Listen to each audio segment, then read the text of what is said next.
ഓം നമോ ഭഗവതേ വാസുദേവായ.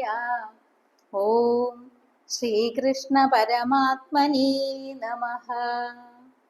അഭിവന്ദ്യരായ എല്ലാ ഗുരുജനങ്ങൾക്കും എൻ്റെ വിനീതമായ നമസ്കാരം.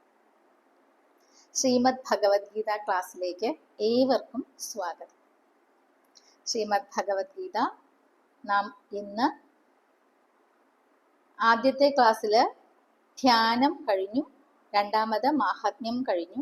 മാഹാത്മ്യം തന്നെ ഇനി ഒരു 23 ശ്ലോകങ്ങളുള്ള മറ്റൊരു ഗീതാ മാഹാത്മ്യം എന്ന ഒരു മാഹാത്മ്യം കൂടി കണ്ടിട്ടുണ്ട്. പക്ഷെ അത് എല്ലാ പുസ്തകങ്ങളിലും ഉണ്ടാവണം എന്നില്ല. മാത്രമല്ല അത് ഗീത പാരായണം ചെയ്തതിന് ശേഷം ചിലർ വായിക്കും, ചിലർ മുമ്പിൽ വായിക്കും. അത് നമുക്ക് പിന്നീട് ഒരിക്കൽ ചർച്ച ചെയ്യാം. നമുക്കിന്ന് ഗീത ആദ്യത്തെ ശ്ലോകം മുതൽ പഠിക്കാമെന്ന് വിചാരിക്കുന്നു. ഓം നമോ ഭഗവതേ വാസുദേവായ. ഓം ശ്രീകൃഷ്ണ പരമാത്മനേ നമഃ. ശ്രീമദ് ഭഗവദ്ഗീത പ്രഥമോധ്യായഃ. അർജുന വിഷാദ യോഗഃ. ധൃതരാഷ്ട്ര ഉവാച ധർമ്മക്ഷേത്രേ കുരുക്ഷേത്രേ സമവേതായുയുത്സവഃ മാമകാ പാണ്ഡവാശ്ചൈവ കിം അകുർവത സഞ്ജയ. ചോദ്യമാണ്. അർജുന വിഷാദയോഗം എന്നാണ് ഒന്നാമത്തെ അധ്യായത്തിന്റെ പേര്. 18 അധ്യായങ്ങളുണ്ട്. മഹാഭാരതം 1,00,000 ശ്ലോകങ്ങളുള്ള മഹാഭാരതത്തിലെ 700 ശ്ലോകങ്ങളുള്ള അമൂല്യനിധിയാണ് ഭഗവത്ഗീത. 200-ലേറെ ഭാഷകളിൽ ഭഗവത്ഗീത വിവർത്തനം ചെയ്തു പോയിട്ടുണ്ടെന്നാണ് ആചാര്യന്മാർ പറയുന്നത്. അപ്പോൾ തന്നെ നമുക്ക് ഈ ഗ്രന്ഥത്തിന്റെ മഹിമയെ ഒന്ന് ഊഹിക്കാൻ എത്തുമോ? എന്നാലും ഊഹിച്ചു നോക്കാവുന്നതേ ഉള്ളൂ. ജാതി മത ചിന്തകൾക്ക് അതീതമാണ് ഈ ഭഗവത്ഗീതയിലെ തത്വങ്ങൾ എന്ന് ആചാര്യന്മാർ പറയും.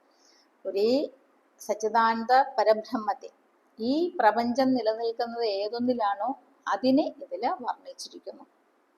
ഒരു മനുഷ്യൻ എങ്ങനെ ജീവിക്കണം, കർമ്മഗതി വളരെ സൂക്ഷ്മമാണെന്ന് ആവർത്തിച്ച് ഉറപ്പിക്കുന്നതാണ് ശ്രീമദ് ഭഗവത്ഗീത. ഇതില് ആദ്യത്തെ അധ്യായം അർജുന വിഷാദയോഗം. അതില് ആദ്യം നാം കാണുന്നത് ധൃതരാഷ്ട്രയുടെ ചോദ്യമാണ്. ധൃതരാഷ്ട്ര ഉവാച എന്നാണ്. ധൃതരാഷ്ട്രർ പറഞ്ഞു. ധൃതരാഷ്ട്ര ആരോടാണ് പറയുന്നത്? അത് അടുത്ത സഞ്ജയ ഉവാച, സഞ്ജയനോടാണ് പറയുന്നത്. അപ്പോ ഭാരതയുദ്ധം ആരംഭിക്കുന്നതിന് മുമ്പ് ധൃതരാഷ്ട്ര ജന്മനാ തന്നെ അന്ധനാണല്ലോ. അദ്ദേഹത്തിന് ഭാരതയുദ്ധം കാണണമെങ്കിൽ യോഗശക്തി കൊണ്ട് കാഴ്ച കൊടുക്കാം എന്ന് വേദവ്യാസ മഹർഷി പറഞ്ഞു അത്രേ. പക്ഷെ അദ്ദേഹം അതിന് താല്പര്യമില്ല എന്നാണ് മറുപടി ചെയ്തത്. എന്തുകൊണ്ട്? അദ്ദേഹത്തിന് അറിയും ഇത് എന്താണ്. അദ്ദേഹം ആരുടെ പക്ഷത്താണ്? അധർമ്മികളുടെ പക്ഷത്താണ്. അത് അദ്ദേഹത്തിന് അറിയും. അസത്യവും അധർമ്മവും എവിടെയുണ്ട് അത് വെളിയിലേക്ക് വരില്ല, അല്ലെ? അവർ വെളിയിലേക്ക് വരില്ല. അതിനെ നേരിടാൻ അവർ അശക്തരായിരിക്കും. അപ്പോ തനിക്ക് യുദ്ധം കാണാൻ താല്പര്യമില്ല എങ്കിൽ എന്ത് വേണം? സംഭവങ്ങൾ വിവരിച്ച് കേൾക്കണം. നമ്മൾ നേരിട്ട് വരില്ല. അധർമ്മികള് അല്ലെങ്കിൽ അസത്യം പ്രവർത്തിക്കുന്നവര് സത്യത്തിന്റെ മുമ്പിലേക്ക് ഒരിക്കലും വരില്ല. അവര് പക്ഷേ വിവരങ്ങൾ വിസ്തരിച്ച് കേൾക്കുന്നതിൽ താല്പര്യമുള്ളവരായിരിക്കും. അതാണ് ധൃതരാഷ്ട്രം ഇവിടെ ചെയ്യുന്നത്. അപ്പോ വിവരിച്ച് കേൾക്കണ്ടേ? അങ്ങനെയാണെങ്കിൽ യുദ്ധക്കളത്തിൽ നടക്കുന്നതെല്ലാം കാണാനും കേൾക്കാനുമുള്ള കഴിവ് യോഗശക്തി കൊണ്ട് ധൃതരാഷ്ട്രയുടെ മന്ത്രിയായ സഞ്ജയന് തന്നെ കൊടുത്തു. സഞ്ജയൻ ധൃതരാഷ്ട്രക്ക് ഒക്കെ പറഞ്ഞു കൊടുക്കുകയാണ്. അപ്പൊ യുദ്ധം തുടങ്ങി. ഓരോ ദിവസവും ഇരുഭാഗത്തും ധാരാളം നാശനഷ്ടങ്ങൾ ഇങ്ങനെ സംഭവിച്ചുകൊണ്ടിരിക്കുകയാണ്. 10ാം ദിവസം കൗരവപക്ഷത്തിന്റെ രക്ഷാപുരുഷനായ ഭീഷ്മര് അർജുനന്റെ ശരപ്രയോഗങ്ങളാൽ നിലംപതിച്ചു. സഞ്ജയൻ ധൃതരാഷ്ട്രയുടെ അടുക്കല് വേഗം ഓടിയെത്തി ദുഃഖവാർത്ത അറിയിക്കുകയാണ്. ഭീഷ്മര് നിലംപതിച്ച വിവരം അറിഞ്ഞപ്പോ ധൃതരാഷ്ട്രം മോഹാലസ്യപ്പെട്ടു. ഭീഷ്മരിലാണ് എല്ലാ വിശ്വാസവും, എല്ലാവരിലും ഉണ്ട്. എങ്കിലും ഭീഷ്മ പിതാമഹനിൽ എല്ലാ വിശ്വാസവും അർപ്പിച്ചിരിക്കുകയാണ്. ഇത് പറയുമ്പോൾ പരമഭാഗവതനായ ബഹുമാനപ്പെട്ട ബ്രഹ്മശ്രീ നൊച്ചൂർജി പറയുന്ന ഒരു കഥ എനിക്ക് ഓർമ്മ വരുന്നുണ്ട്. ഭീഷ്മരെ ഓർക്കുമ്പോൾ എപ്പോഴും ഓർക്കും. അത് ഞാൻ നിങ്ങളുമായി പങ്കുവയ്ക്കാം. മങ്കി എന്ന ഒരു വ്യാപാരിയുടെ കഥയാണത്. ആ കഥ രണ്ട് തരത്തിൽ, മറ്റൊരു തരത്തിൽ ഞാൻ വായിച്ചിട്ടുണ്ട്. പക്ഷെ നൊച്ചൂർജി പറയുന്ന കഥയെ ഞാൻ പങ്കുവയ്ക്കാം. മങ്കി എന്നൊരു വ്യാപാരി, അതായത് ഈ മഹാഭാരതത്തിന്റെ മോക്ഷപർവത്തിലാണ് ഈ കഥ പറയുന്നത്. ഒരു വ്യാപാരി ഉണ്ടായിരുന്നു. അദ്ദേഹം ദരിദ്രനായിരുന്നു. പക്ഷെ അദ്ദേഹം ഇപ്പോൾ ഉള്ളതെല്ലാം വിറ്റുപറക്കിയിട്ട് 2 കാളകളെ വാങ്ങി, കുറേ സാധനങ്ങളും വാങ്ങി. കാളയെ വണ്ടിയിൽ പൂട്ടി, സാധനങ്ങൾ വണ്ടി പുറത്തു വെച്ചു. ഈ സാധനങ്ങളെല്ലാം വിറ്റ്, ചുരുക്കി പറയുകയാണെ, എല്ലാം വിറ്റ് ഞാൻ എന്തെല്ലാം ചെയ്യും? അപ്പോൾ വീണ്ടും എനിക്ക് ധാരാളം സമ്പത്ത് ഉണ്ടാവും. അതുകൊണ്ട് ഞാൻ വീണ്ടും കാളകളെ വാങ്ങും, വീണ്ടും സാധനങ്ങൾ വാങ്ങും. അതെല്ലാം വിറ്റ് ഞാൻ പലതും ചെയ്യും. ഞാൻ വലിയ ധനികനാകും, സമ്പത്തുണ്ടായി വരും. ഇങ്ങനെയൊക്കെ ചിന്തിച്ച ഭാവന കൊണ്ട് അദ്ദേഹം വണ്ടി ഓടിച്ചു പോകുമ്പോൾ, കാളകളെ ഓടിച്ചു പോകുമ്പോൾ നിരത്തില് ഒരു ഒട്ടകം കിടക്കുകയായിരുന്നു. നേരെ നിയന്ത്രിക്കാൻ കഴിഞ്ഞില്ല അദ്ദേഹത്തിന് കാളകളെ. ഈ ഒട്ടകം ഈ കുളമ്പടി കേട്ടിട്ട് ചാടി എഴുന്നേറ്റു. പേടിച്ചിട്ടാകണം. അതിൻ്റെ ചുമലില് ഈ 2 കാളകളും അതിൻ്റെ നുകം വെച്ച് കെട്ടിയിരിക്കുകയാണല്ലോ, തൂങ്ങി. ഒട്ടകം ഈ കാളകളെയും വലിച്ചുകൊണ്ട് നാട് മുഴുവൻ നടന്നു. സാധനങ്ങളെല്ലാം റോഡിൽ ചിതറിപ്പോയി. കാളകൾ ചത്തും പോയി. അപ്പോ ആചാര്യൻ പറയും, ഏവരുടെ ജീവിതത്തിലും ഈ ഒട്ടകം എഴുന്നേൽക്കുന്നത് വരെയാണ് കാര്യങ്ങളെന്ന്. ഞാൻ പലവട്ടം ആലോചിച്ചിട്ടുണ്ട്. അപ്പോൾ എനിക്ക് കിട്ടുന്നത്, ഈ ഒട്ടകം എന്ന് പറയുന്നത് ഒരു പക്ഷേ കർമ്മങ്ങളുടെ ആകത്തുകയുടെ പ്രതീകമായിരിക്കാം. ഭീഷ്മരുടെ കഥ തന്നെയാണ് ഇതെന്ന് മറുപക്ഷമുണ്ട്. ഭീഷ്മര് അല്ലെങ്കിൽ ആ വ്യാപാരി, മങ്കി എന്ന വ്യാപാരി ഭാവനാലോകത്തായിരുന്നു. ഒക്കെ കെട്ടിപ്പടുക്കണം എന്ന് ചിന്തിച്ചുവല്ലോ. പക്ഷേ അദ്ദേഹത്തിന് ഈ വഴിയിൽ കിടക്കുന്ന ഒട്ടകത്തെ കാണുവാൻ സാധിച്ചില്ല. അതേപോലെ ഭീഷ്മര് തൻ്റെ കഥ പറയാതെ പറഞ്ഞതാണത്രേ ഈ കഥയിലൂടെ, ഈ ഉപദേശത്തിലൂടെ. എന്തൊക്കെ വെട്ടിപ്പിടിച്ചു. ചിത്രാംഗതനെയും വിചിത്രവീര്യനെയും കൊണ്ട് ബാക്കിയൊക്കെ നേടാമെന്ന് അദ്ദേഹം വ്യാമോഹിച്ചു. അതിന്റെ പ്രതീകമാണോ ഈ കാളകൾ എന്നൊക്കെ ആചാര്യന്മാർ പറയും.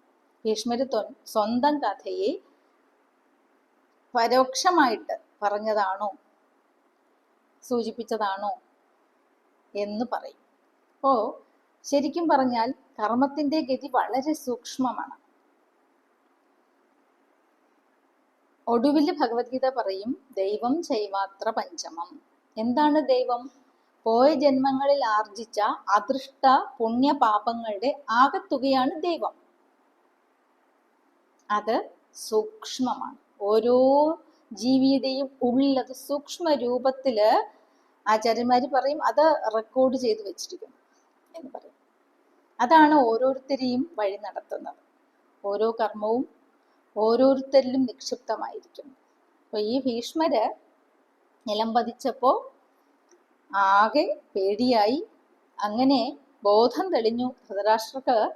അപ്പോ യുദ്ധക്കളത്തിൽ നടന്ന സംഭവങ്ങളെല്ലാം വിവരിച്ചു പറയൂ എന്ന് ആഗ്രഹം പ്രകടിപ്പിക്കുന്നു. ഇങ്ങനെ ആഗ്രഹം പ്രകടിപ്പിക്കുന്ന ധൃതരാഷ്ട്രർ ചോദിക്കുന്ന ചോദ്യവും മറുപടിയായി സഞ്ജയൻ നൽകുന്ന ഉത്തരവുമാണ്, വിവരണവുമാണ് ഭഗവത്ഗീത. ധൃതരാഷ്ട്രർ ആകെ ഈ ഒരു ചോദ്യം മാത്രമേ ഗീതയിൽ ചോദിക്കുന്നുള്ളൂ. അധർമ്മത്തിന്റെ അല്ലെങ്കിൽ അജ്ഞാനത്തിന്റെ പ്രതീകമാണ് ധൃതരാഷ്ട്രം. ധൃതം രാഷ്ട്രം യേന സഹ ധൃതരാഷ്ട്ര. അർഹപ്പെടാത്ത രാജ്യത്തെ യാതൊരുവൻ ധരിച്ചിരിക്കുന്നുവോ അവൻ ധൃതരാഷ്ട്രം. ധർമ്മത്തിന്റെ നേരെ കണ്ണു തുറക്കുവാൻ സാധിക്കാത്തയാള്. അപ്പോ ധൃതരാഷ്ട്രം അന്ധമായ മനസ്സാണ്, ഗാന്ധാരിയോ അന്ധമായ ബുദ്ധി. മനസ്സും ബുദ്ധിയും. ധർമ്മിഷ്ഠനല്ല, അധർമ്മിയാണെന്ന് അറിഞ്ഞിട്ടും ധർമ്മത്തിന് നേരെ കണ്ണു മൂടിക്കെട്ടിയിരിക്കുന്നു ഗാന്ധാരി. അങ്ങനെ ഒരിക്കലും ആകരുത്. കുന്തിദേവിയോ മറുപക്ഷത്ത് ധാർമ്മികതയുടെ, ദുഃഖത്തിന്റെ പ്രതീകമാണ്. പരീക്ഷണങ്ങളുടെ ഒരു ആകെത്തുകയായിരുന്നു കുന്തിദേവിയുടെ ജീവിതം. എന്നിട്ടും ധർമ്മബോധമുള്ള മക്കളാണ് കുന്തിദേവിക്ക് പിറന്നത്. അരക്കില്ലത്തിൽ ചുട്ടുകരിക്കാൻ ശ്രമിച്ചു, വിഷം കൊടുത്തു, നാട് കടത്തിവിട്ടു. ഒക്കെ ഭഗവാൻ കൂടെ ഉണ്ടായിരുന്നത് കൊണ്ട് തരണം ചെയ്യുകയും ചെയ്തു. അപ്പോ എവിടെ ധർമ്മമുണ്ടോ അവിടെ ജയമുണ്ട്. ഏതോ ധർമ്മസ്തതോ ജയ എന്ന് ധൃതരാഷ്ട്രക്ക് നല്ലവണ്ണം അറിയാം. അങ്ങനെയുള്ള ആ ധൃതരാഷ്ട്രരും സഞ്ജയൻ ആചാര്യന്മാര് പറയുന്നത് രാഗദ്വേഷാദികളെ ജയിച്ചയാളാണ്. രണ്ടു പക്ഷത്തും നടക്കുന്നത് നിഷ്പക്ഷമായിട്ട് നോക്കിക്കാണുവാൻ കഴിവുള്ളയാള്. അതാണ് സഞ്ജയൻ. ധർമ്മക്ഷേത്രം, ധർമ്മം അഥവാ ഈശ്വരൻ ജയിക്കുന്ന ഇടം. ഈശ്വരൻ എവിടെ ജയിക്കും? ധർമ്മം അഭിവൃദ്ധിപ്പെടുന്ന പുണ്യക്ഷേത്രം. ഇതൊക്കെയാണ് അത്രേ ധർമ്മക്ഷേത്രം. ധർമ്മം എന്നാൽ ധാരയതി ഇതി ധർമ്മ എന്നാണ് ആചാര്യന്മാർ പറയുക. എന്താണോ നമ്മെ ധരിക്കുന്നത് അത് ധർമ്മം. പ്രപഞ്ചത്തെ ധരിക്കുന്നത് ബ്രഹ്മമായതുകൊണ്ട് ബ്രഹ്മമാണ് നമ്മളെ ധരിക്കുന്നത്. അപ്പോ എന്താണ്? ആ ധർമ്മം ബ്രഹ്മം തന്നെ എന്ന് പറയുന്നു. ബ്രഹ്മത്തോട് നമ്മെ അടുക്കാൻ സഹായിക്കുന്നതെല്ലാം ധർമ്മവും അതിൽ നിന്ന് നമ്മെ അകറ്റുന്നതെല്ലാം ശരി അധർമ്മവും എന്നാണ്. ക്ഷമിക്കണം. പിന്നീട് ക്ഷേത്രം അല്ലെ. ക്ഷേത്രം എന്ന വാക്കിന് ശരീരം എന്നർത്ഥം. അതുകൊണ്ട് ധർമ്മക്ഷേത്രം എന്നാൽ ധർമ്മത്തിന്റെ ശരീരം, അതായത് ബ്രഹ്മത്തിന്റെ ശരീരം. കുരുക്ഷേത്രം അതായത് ഏതൊരു കർമ്മവും ചെയ്യൂ എന്ന് പ്രേരണ പൊങ്ങി വരുന്ന സ്ഥലം. അതുകൊണ്ട് കർമ്മത്തിന് ആശ്രയമായ സ്ഥലം. നാം കർമ്മം ചെയ്യുന്നത് നമ്മുടെ ശരീരത്തിൽ ഇരുന്നു കൊണ്ടാണ്. അപ്പൊ കർമാശ്രയമായ പ്രപഞ്ചവും ധർമാശ്രയമാണ്. അതാണ് ഈ ശരീരത്തിലിരുന്നു കൊണ്ട് നാം ഭഗവാനെ സാക്ഷാത്കരിക്കുക, അല്ലെങ്കിൽ ധർമ്മബോധമുള്ളവരായിരിക്കുക, വരും തലമുറയെയും ധാർമ്മികരായി നിലനിർത്തുക എന്നുള്ളതാവണം നമ്മുടെ ധർമ്മം. പാണ്ഡവന്മാര് ദേവീ സമ്പന്നന്മാരാണ്, കൗരവന്മാര് ആസുരീ സമ്പന്നന്മാരുമാണ്. പാണ്ഡവന്മാരെ ചോദിക്കുന്നത് എന്താണ്? പാണ്ഡവാഹ മാമകാഹ എന്നാണ് ധൃതരാഷ്ട്ര ചോദ്യം. മാമകാഹ എന്റെ ആൾക്കാര്. പാണ്ഡവന്മാര് പാണ്ഡുപുത്രന്മാര് അവരും എന്റെ ആൾക്കാരാണ് എന്ന് ഒരിക്കലും പറയുന്നില്ല.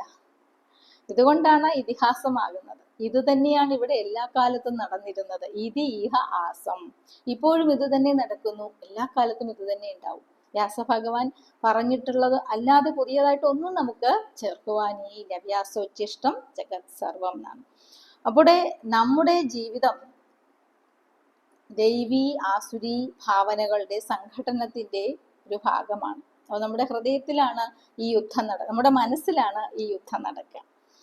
നമ്മുടെ ഉള്ളിൽ ഉണ്ട്, അത് പുറത്ത് നടന്നുകൊണ്ടിരിക്കുന്നു. എൻ്റെ, നിന്റെ, ഞാൻ, നീ. അത് നോക്കൂ, ഓരോ ജീവന്റെയും ഉള്ളിൽ നിന്ന് തുടങ്ങി ഒരു ഗ്രഹത്തില് അല്ലെ, ആര് തമ്മിലായിരുന്നു യുദ്ധം നടന്നത്?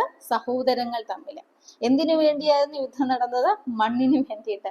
മണ്ണ് എന്ന് പറയുന്നത് ധനം തന്നെയാണ്.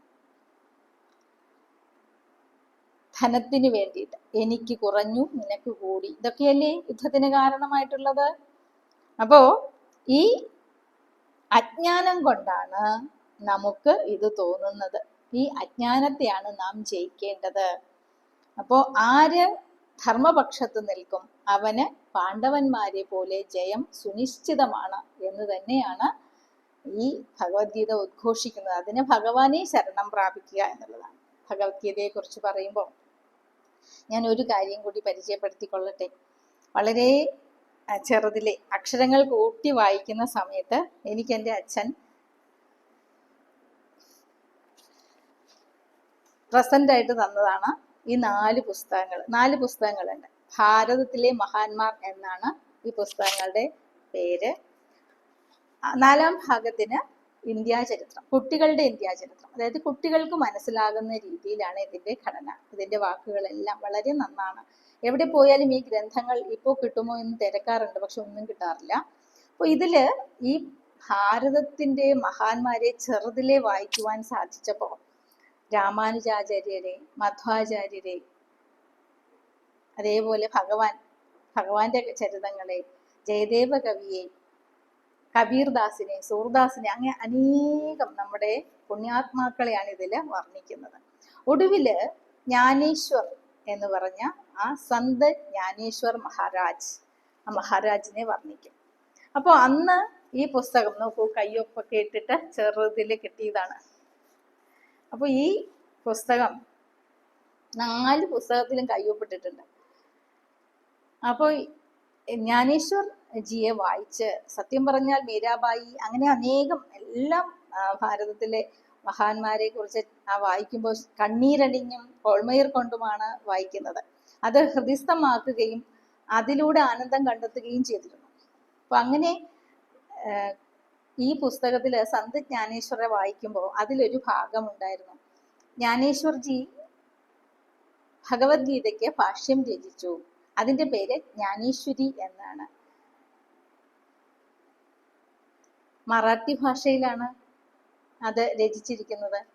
പക്ഷേ പിൽക്കാലത്ത് ഇപ്പോൾ ആ മറാഠി ഭാഷ്യത്തിന് ജ്ഞാനേശ്വരിക്ക് മലയാള വിവർത്തനം ഉണ്ടായിട്ടുണ്ട്. വളരെ ഭക്തിപൂർവമാണ് സന്ത് ജ്ഞാനേശ്വർ മഹാരാജ് ഈ ഗ്രന്ഥം, ഈ ഭാഷ, അതായത് ഭഗവത്ഗീതയുടെ ഭാഷ്യം രചിച്ചിരിക്കുന്നത്. അതിന്റെ വിവർത്തനവും അതിമനോഹരമാണ്. ഭക്തജനങ്ങൾക്ക് സാധിച്ചാൽ വായിക്കുക. ജ്ഞാനേശ്വർ ഇങ്ങനെ മതിലിന്റെ പുറത്തിരുന്നു. മതില് നടക്കട്ടെ എന്ന് പറഞ്ഞാൽ മതില് നടന്നു പോകും എന്നുള്ളതൊക്കെ കുട്ടികൾക്ക് വളരെ കൗതുകമായ കാര്യമാണ്. ഇതിന്റെ പിന്നാമ്പുറം പിന്നീട് ചർച്ച ചെയ്യാം. ഭക്തജനങ്ങൾക്ക് ഈ ഒരു ചാനല് ഇഷ്ടപ്പെട്ടുവെങ്കിൽ തീർച്ചയായിട്ടും ഈ ചാനലിനെ സബ്സ്ക്രൈബ് ചെയ്ത് സപ്പോർട്ട് ചെയ്യണം. ഇഷ്ടപ്പെട്ടാൽ ലൈക്ക് ചെയ്യണം, കമൻറ്റ് ചെയ്യണം, ഷെയർ ചെയ്യണം. ഇന്ന് ഒരു ശ്ലോകമേ സാധിച്ചുള്ളൂ. വരും ക്ലാസ്സുകളിൽ കൂടുതൽ ശ്ലോകങ്ങൾ എടുക്കാം. അടുത്ത ക്ലാസ്സിൽ കാണാം. നമസ്തേ.